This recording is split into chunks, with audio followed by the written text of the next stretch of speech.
सा असर करेगा? कौन सा रुद्राक्ष असर करेगा? हम कौन सा रुद्राक्ष पहने जो हमारे शरीर पर असर करे? कौन सा रुद्राक्ष हमें पहनना चाहिए कि हमारे शरीर पर असर करे? हम निवेदन करेंगे, रुद्राक्ष पहनो मत पहनो, पर मीठी वाणी का रुद्राक्ष अपनी जिह्वा पर रख लो, वो इतना असर करेगा कि सबको अपना बना ले। सबको वाणी ऐसी बोलिए जो मन का, जम के बोले जरा, वाणी ऐसी बोलिए जो मन का आपा खोए। पर आज के जमाने में वाणी ऐसी बोलिए जो जम के झगड़ा होए, पर उससे मत बोलिए जो तुमसे तगड़ा होए। आज के जमाने में सबसे मूल है आपकी वाणी।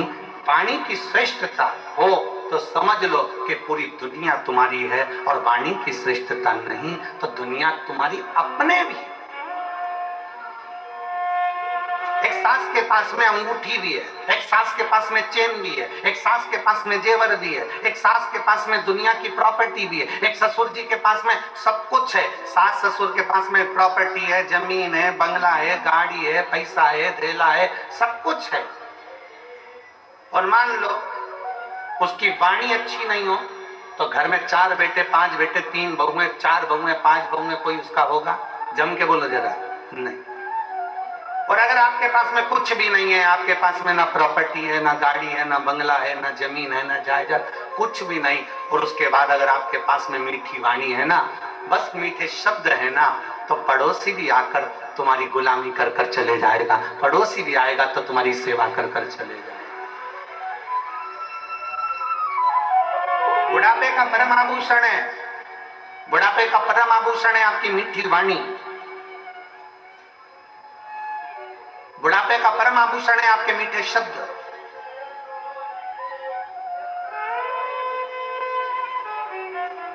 जब माता रानी के दर्शन करने के लिए वैष्णो देवी की सीढ़ियों पर चढ़ते हैं तो बड़े प्रेम से कहते हैं, प्रेम से बोलो सारे बोलो, मैं नहीं सुनिया मीठी वाणी,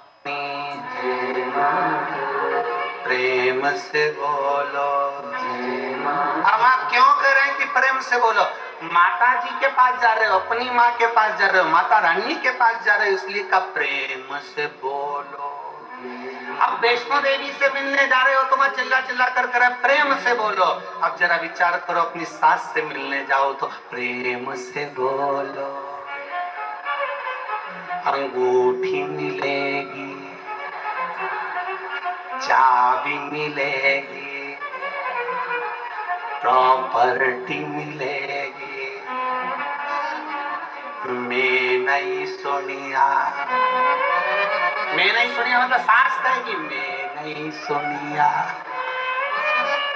तुम्हें प्रेम से बोलना है, तुम्हें मीठा बोलना है, तुम्हें अच्छा बोलना है। और जब तुम माता रानी के दर्शन करने जाते हो तो प्रेम से बोलते हो, जगत जननी ज्वाला माँ का दर्शन करने जाते हो तो प्रेम से बोलते हो, मनसा देवी का दर्शन करने जाते हो तो प्रेम से बोलते हो, तारा माँ का दर्शन करने जाते हो तो प्रेम से बोलते हो। बस वही प्रेम जो तुमने माता रानी के चरणों में दिया है, वही प्रेम जो तुम जगत जननी के चरणों में देते हो, वही प्रेम अपने घर के बूढ़े माँ बाप के चरणों में देना है। पूरी प्रॉपर्टी तुम्हारी है, पूरी जायदाद तुम्हारी। प्रेम से बोलो।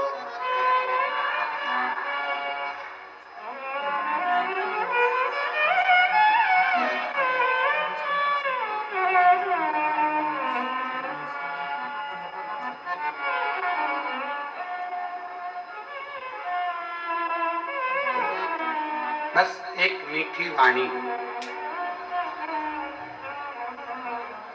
एक मीठा शब्द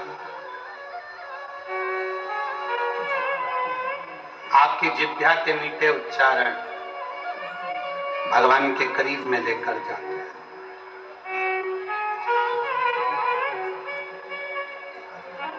पानी को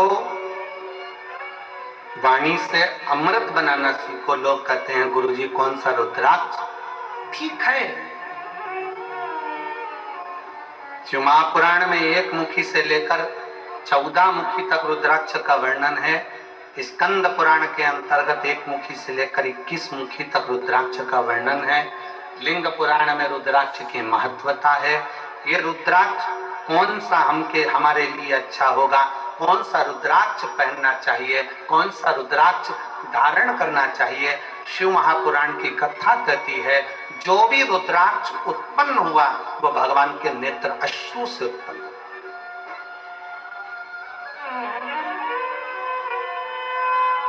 और केवल एक के मिलन से नहीं, रुद्राक्ष शंकर और पार्वती के मिलन से उत्पन्न हुआ है। मिलन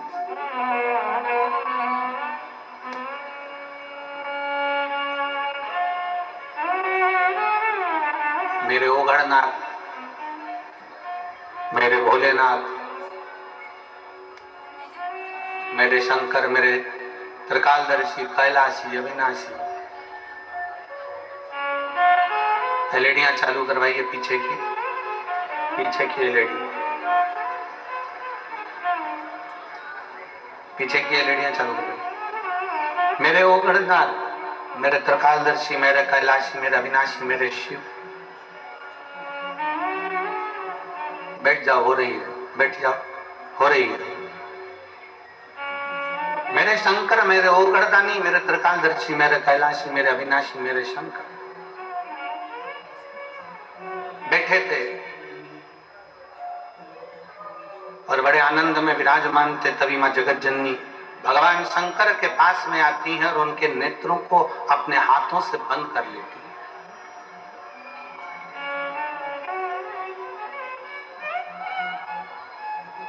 मां जगत जननी ने अपने हाथों से भगवान शंकर के नेत्रों को बंद किया और नेत्र को बंद करने पर भगवान शंकर के नयन से जो अश्रु गिरा, उस अश्रु से रुद्राक्ष की उत्पत्ति।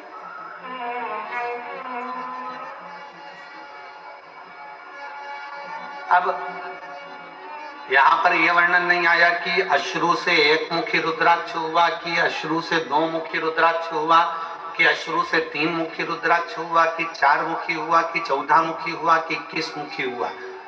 माता ने हाथ का स्पर्श किया, नेत्र बंद हुए, अश्रु नीचे गिरा, उससे रुद्राक्ष उत्पन्न हुआ। शंकर भगवान का पुत्र है रुद्राक्ष, शंकर भगवान का स्वरूप है रुद्राक्ष, शंकर भगवान का प्रतिबिंब है रुद्राक्ष। इसलिए शिव महापुराण की कथा कहती है, तो पंचाक्षर मंत्र नमः शिवाय, षडाक्षर मंत्र ओम नमः शिवाय, श्री शिवाय नमस्तुभ्यम और रुद्राक्ष, ये वो हैं एक स्पर्श मात्र जिनको नजदीक में रखा जाए तो जीवन का एक सुख अपने आप उसके करीब में आता चले जाए। मात्र स्पर्श। और देख लिया संसार हमने, देख लिया सब मतलब गया हमने, देख लिया झूठे नाते झूठे रिश्ते, झूठे नाते झूठे रिश्ते, अरे झूठा है संसार हमने देख लिया सब मतलब गया हमने देख लिया। शिव महापुराण की कथा कहती है कि रुद्राक्ष कोई सा भी हो, 1 मुखी हो, 14 मुखी हो, 21 मुखी हो, 15 मुखी हो, 11 मुखी हो, 10 मुखी हो, 5 मुखी हो, 4 मुखी हो, और इतना याद रखना, कोई सा भी रुद्राक्ष हो, अगर आपके गले में पड़ा हुआ है, अगर वो रुद्राक्ष आपके गले में है, चाहे स्त्री हो, चाहे पुरुष हो, चाहे बेटी हो, चाहे बेटा हो, अगर उसके गले में रुद्राक्ष पड़ा हुआ है तो किसी दुनिया के व्यक्ति की सामर्थ्यता नहीं है कि वो आपको धोखा दे दे और आपसे छल कर कर चले जाए।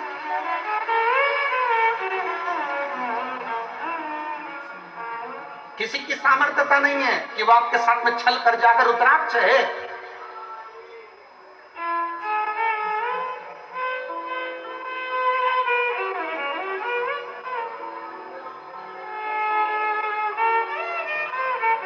और प्रयास करो,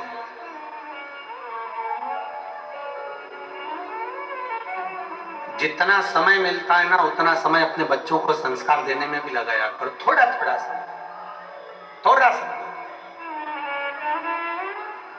तन, मन और धन,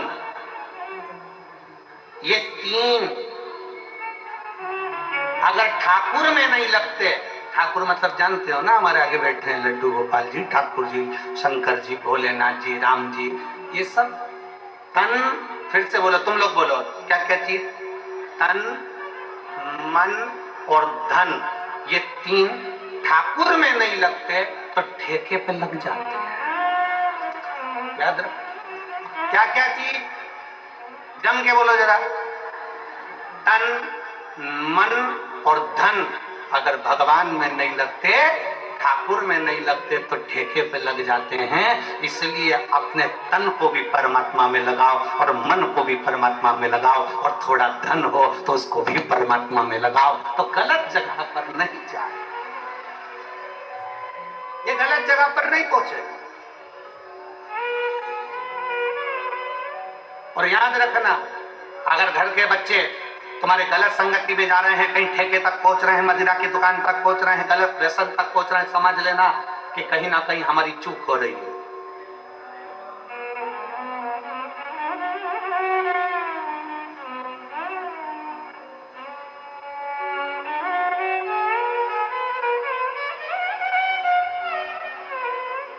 कहीं ना कहीं हमारी चूक हो रही है। जब माता सती भगवान शंकर से विवाह करती हैं, जब माता सती भगवान शिव से विवाह करती हैं, तो भगवान शंकर से विवाह कर कर माता सती बड़े प्रेम से, आनंद से, उत्साह से, आनंद के साथ रहती है।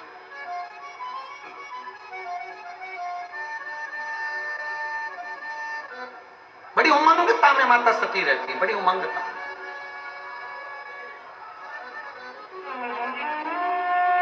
और शिव महापुराण की कथा में देवी भागवत में एक प्रसंग आता है कि देवी भागवत में एक प्रसंग आकर कहा जाता है कि माता सती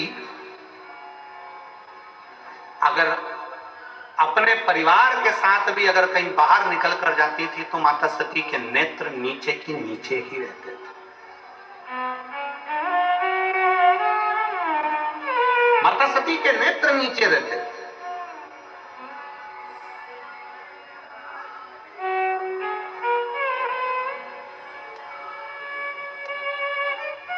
होना चाहिए। बहन, बेटी और पत्नी के नेत्र अगर झुके रहते हैं,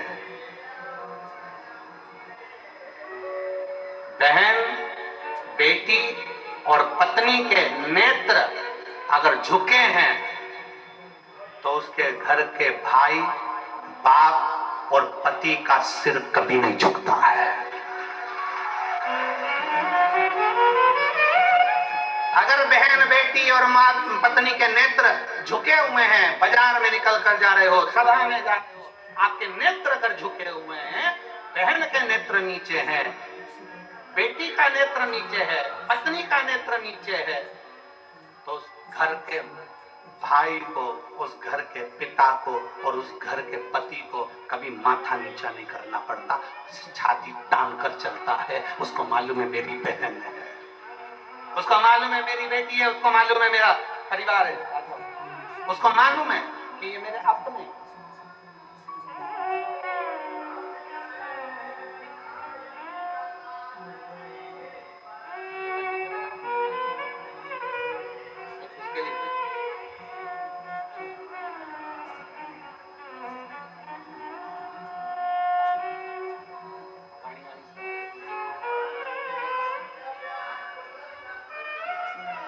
दीदी बोल रही हैं 5 साल तक कुछ नहीं बोला और ना उसका माइंड काम करा, ना शरीर, पर बाबा की कृपा से अब बच्चा बोलने भी लगा, स्कूल जाने लगा, ट्यूशन जाने लगा और पढ़ने लगा और बहुत अच्छा हो गया।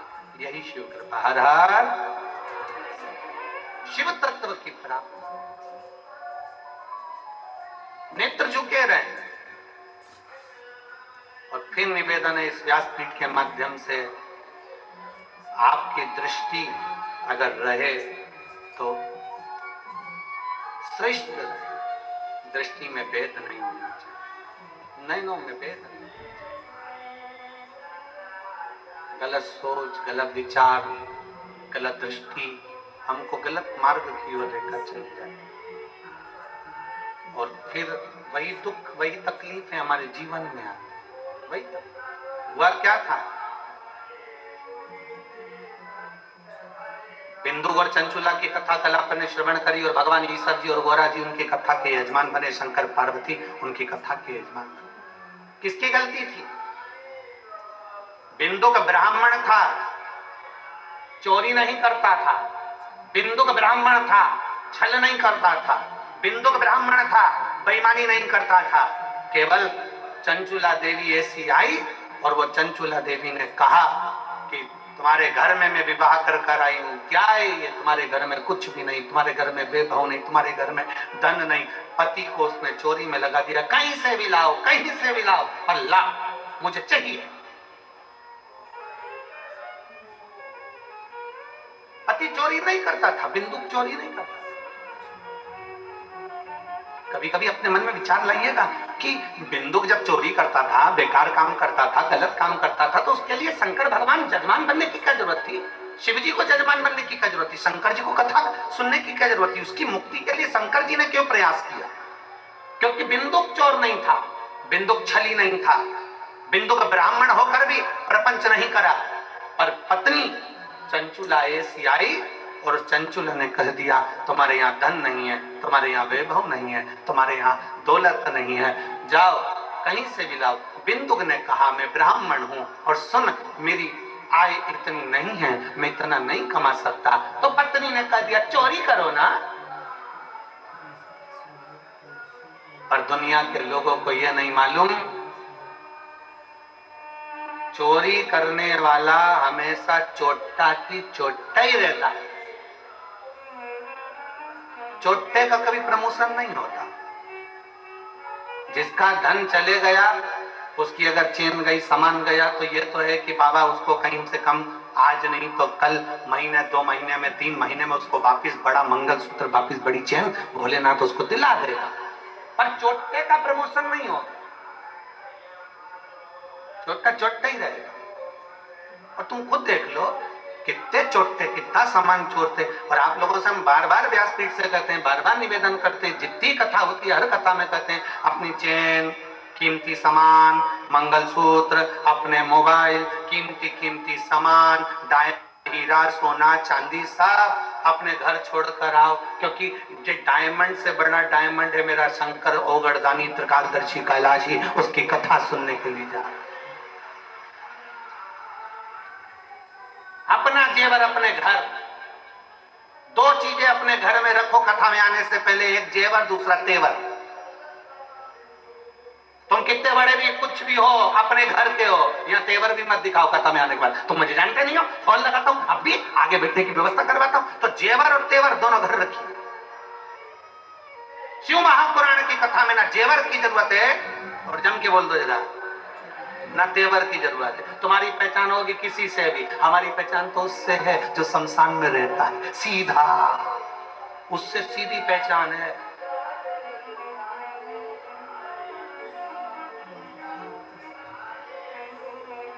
तो दोनों चीजें अपने घर पर रखो, एक जेवर भी और एक तेवर भी। शिव महापुराण में आओ ना तो दोनों चीजें छोड़कर आओ। कितने भी सेठ हो, कितने भी पैसे वाले, कितने भी करोड़पति, कितने भी अरबपति, कितने भी धनपति, अपनी जगह पर हो गए। शंकर जी के पास जो भी जाता है ना वो एक जैसा। शमशान में कोई तुम्हारे यहाँ मेरठ में भले ऐसा होता होगा कि मरने वाले को डल्लफ के गद्दे पे ले जाते होंगे, हमारे यहाँ नहीं ले जाते। हमारे यहाँ तो वही 4 बांस, 40 कंडे, 4 कंधे, कुत्ते में राम नाम, सफेद और लाल कपड़ा ओढ़ा दिया, ले गए। कितना भी सेठ हो, कितना भी करोड़पति हो, कितना भी धनपति हो, कितना भी वैभवपति हो, चाहे दुनिया का कंगाल से कंगाल व्यक्ति हो, पर शंकर भगवान के दरवाजे पर शमशान में जब पहुंचेगा उसकी शान सम होगी, इसलिए उसका नाम शमशान है। वहां सबका लेवल बराबर है, कोई बड़ा नहीं, कोई छोटा नहीं, अपने घर का हो। तो छोड़ जाओ अपने घर पर। जितने जितने लोग कथा सुनने के लिए मेरठ में आए या रायपुर, जब कथा रहे, रायपुर में कथा रहेगी 24 तारीख से 30 तारीख तक रायपुर में, पुराना धमतरी रोड, सेज बाहर, रायपुर। कथा का समय रहेगा 2 बजे से 5 बजे तक, रायपुर छत्तीसगढ़ की कथा का। 24 दिसंबर से 30 दिसंबर तक कथा चलेगी, जिसके आयोजक रहेंगे कमल जी देवांगन। तो हम तो उनसे भी कहेंगे, जो भी कथा सुनने आए अपना जेवर अपना तेवर अपने घर छोड़कर आओ। यहाँ तो बाबा क्यों, हम तो बाबा के भरोसे चलते हैं, हम तो बाबा के भरोसे चलते हैं। ये दुनिया वाले जलते हैं, ये दुनिया वाले जलते हैं, भोले बाबा के भरोसे चलते हैं, शंभू बाबा के भरोसे चलते हैं। तो शिव महापुराण की कथा कर रही है, भगवान शंकर का चरित्र कर रहा है। कुछ आभूषण, आभूषण है मेरा शंकर, कोई आभूषण नहीं है, आभूषण मेरा शिव है, मेरा शंकर। वो घड़दानी, त्रिकालदर्शी, कैलाशी, अविनाशी। नेत्र बंद करे माने, रुद्राक्ष प्रकट हुआ। रुद्राक्ष कोई साधारण नहीं, रुद्राक्ष शिव का एक अंश स्वरूप है, अंश स्वरूप।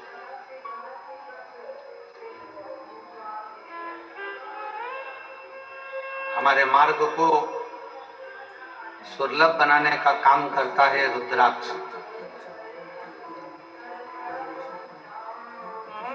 सुलभ बनाने, इसलिए प्रयास करें कि तन, मन और धन काय में लगाएं। जम के बोलो जरा, ठाकुर में लगाएं, भगवान में लगाएं, शिव में लगाएं, भक्ति में लगाएं।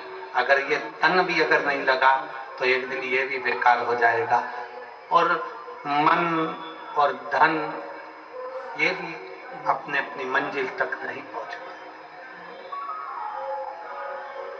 इसको श्रेष्ठता किया जाए।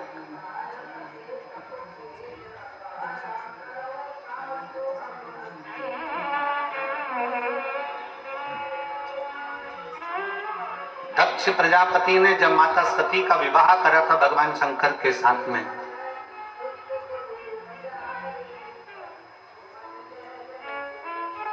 दक्ष प्रजापति ने जब माता सती का विवाह भगवान शिव के साथ करा था, तो शास्त्र कहता है कि दहेजा में इतना अंबानियां दी गई, इतना वैभव दिया गया, इतना धन दिया गया, इतनी संपदा दी गई दहेजा में, इतना इतना सामान दिया गया दहेजा में। सती माता देख रही थी कि मेरे पिता ने हीरा पन्ना, दक्ष प्रजापति हैं, दक्षों के राजा हैं, इतना इतना आभूषण, इतना इतना धन, इतना इतना वैभव, इतना इतना पूंजी माता सती की विवाह में दिया, इतना वैभव दिया गया।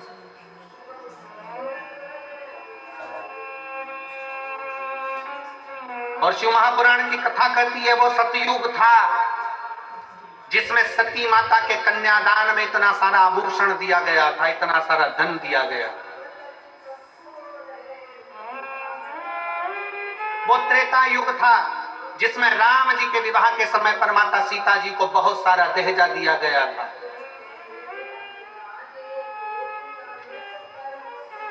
वो द्वापर होगा जिसमें भगवान कृष्ण के मंगल विवाह में दहेज दिया गया होगा। शिव महापुराण की कथा कहती है ये कलयुग चल रहा है, इस कलयुग में अगर बेटी को कन्यादान में कुछ देना है तो अच्छी शिक्षा बेटी को देकर भेजिए, उससे बढ़कर कन्यादान कुछ नहीं। बेटी को अच्छी शिक्षा देकर भेजिए, बेटी को अच्छा विद्वान बनाकर भेजिए, उच्च शिक्षा, अच्छा अध्ययन कराइए, अच्छे कॉलेज में, अच्छे स्कूल में बच्चों को पढ़ाइए, अपनी बेटी को अच्छा पढ़ाकर अच्छी विद्वत्ता देकर भेजिए। क्योंकि बेटी के जीवन में पेट्रोल पंप देखा, गाड़ी देखी, बंगला देखा, और मालूम पड़े कि लड़का कहीं गलत विचारों से जुड़ा हुआ मिल गया तो बेटी को रोना नहीं पड़ेगा। अपनी मेहनत खुद करना जानती है, अपना परिश्रम खुद करना जानती है। इसलिए बेटी को कन्यादान में अगर कुछ देना चाहते हो, बेटी को कन्यादान में कुछ प्रदान करना चाहते हो, वो सतयुग था, वो त्रेता था, वो द्वापर था, पर कलयुग का सबसे बड़ा कन्यादान अगर कुछ है तो एक माँ बाप अपनी बेटी को अच्छा पढ़ाएं, अच्छा विद्याध्ययन कराएं, उसको काबिल बनाएं और उस पद तक पहुंचाएं कि तुम्हारी बेटी जिस दिन तुमसे मिलने के लिए आए तो खुश होकर कहे, पापा आज मेरा प्रमोशन हो गया, आज मैंने फिर एक कंपनी में आगे बढ़कर नौकरी करी है, पापा आज मुझे सम्मान मिला है, पापा आज मैंने ये किया है। बेटी की प्रतिष्ठा, बेटी का कन्यादान, धन, ये गोदरेज की अलमारी हो, फ्रिज हो, कूलर हो, वॉशिंग मशीन हो, ये लैपटॉप हो, इससे बेटी का कन्यादान नहीं है। बेटी का कन्यादान है उसकी उच्च शिक्षा।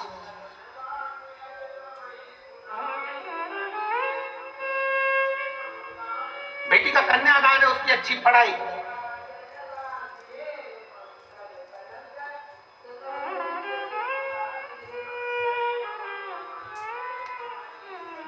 बहुत बड़े बड़े सम्मेलन होते हैं, बहुत बड़े बड़े आयोजन होते हैं जिसमें बहुत सारा सम्मेलन में भी दहेज दिया जाता है। वहां इतने लोगों का ब्याह, अलमारी दी, ये दी, वो दी, ये दिया, वो दिया। शिव महापुराण की कथा करती है ये तो सब पुराना डिजाइन है। अगर सबसे अच्छा कन्यादान है तो आप आज के जमाने में सनातन धर्म की बेटियों को सनातनी बनाने का प्रयास कर दो और उच्च शिक्षा का प्रयास कर दो, उससे बढ़कर कोई कन्यादान नहीं, उससे बढ़कर कोई कन्यादान नहीं। और फिर कथा में आई है, माता सती के विवाह में कन्यादान में ढेर सारा आभूषण, रतन, माणिक, मोती, सोना, चांदी, हीरा, पन्ना, अंबर, पीतांबर, गाड़ी, बंगला सब दिया गया। फिर माता पार्वती जी का विवाह हुआ तो कन्यादान में कुछ नहीं दिया गया। क्यों? क्योंकि हिमालय राज की बेटी माता पार्वती भगवान शंकर की भक्ति में लीन थी। हिमालय राज ने देख लिया कि मेरी बेटी ने अच्छी शिक्षा ग्रहण कर ली है, अच्छा विद्याध्ययन ग्रहण कर लिया है, तो मेरी बेटी को अभी दहेज के समान की नहीं, मेरी बेटी तो खुद संस्कारित है। जिस घर में जाएगी वहां बंगला बना देगी, जिस घर में जाएगी वहां आभूषण ले आएगी, जिस घर में जाएगी वहां अंबर पितांबर हो जाएंगे। और हम वही सोच लेकर बैठे।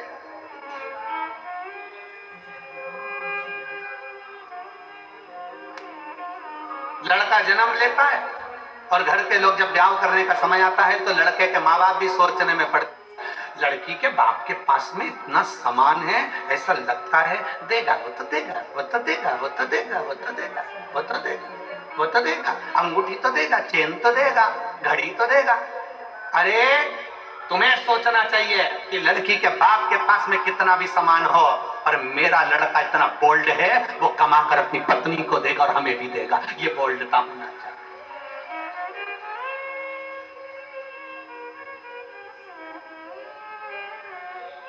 हम सोच हमारी लेकर बैठे, इस कलिकाल में रहने के बाद भी हमारी सोच हम छोटी सी लेकर बैठे हैं। शंकर भगवान माता पार्वती जी के साथ ब्याह करे, हिमालय राज ने हाथ जोड़कर पूछ लिया, मैं हिमालय राज हूं, हिमालयों का राजा हूं, बताओ शंकर भगवान तुम्हारे कन्यादान में पार्वती जी के क्या क्या दिया जाए। ये सारा महल, सारा नगर, सारी दौलत, सारी संपदा तुम्हारी है भोलेनाथ, क्योंकि तुम मेरे दामाद हो, तुम मेरे जमाई हो, बताओ तुमको क्या दिया जाए कन्यादान में। पार्वती जी के कन्यादान में क्या दिया जाए? शंकर जी जानते थे मेरा ब्याह सती से हुआ था तो कन्यादान में बहुत मिला था, कन्यादान में बहुत मिला था, पर सती के अंदर अहंकार भी बहुत आ गया था, क्योंकि मेरे पिता ने दिया, मेरे बाप ने दिया, ये मेरा है। और वो सती माता जलकर भस्म हो गई तो शंकर भगवान ने कह दिया कन्यादान में कुछ मत देना, बस पार्वती दे दो, उसमें अगर संस्कार होंगे तो ये दौलत लंकापति रावण को सोने की लंका देने वाला भी अपने लिए महल बना सकता है। क्या करूं कन्यादान? माता सती को बार बार शंकर भगवान समझाते थे, हे सती अभिमान नहीं करना, हे सती अहंकार मत करना, पर सती कुंभज बाबा के आश्रम में कथा श्रवण करने के लिए माता सती के अंदर अहंकार उत्पन्न हो गया। सती जी को लगा ये कथा बांटने वाला, ये कथा कहने वाला, जब मुझको प्रणाम कर रहे हैं, कथा वाचने वाले जब मुझे प्रणाम कर रहे हैं तो ये तो मेरे आगे फिर छोटे। कथा बांटने वाला जब व्यासपीठ पर बैठता है तो आप सबको नमन करता, प्रणाम करता है। बोलो करता है कि नहीं करता? हम भी आते हैं, आपको प्रणाम करते हैं, नमन करते हैं। क्यों करते हैं? क्योंकि कथा बांटने वाला बड़ा नहीं है, कथा सुनने वाला बड़ा।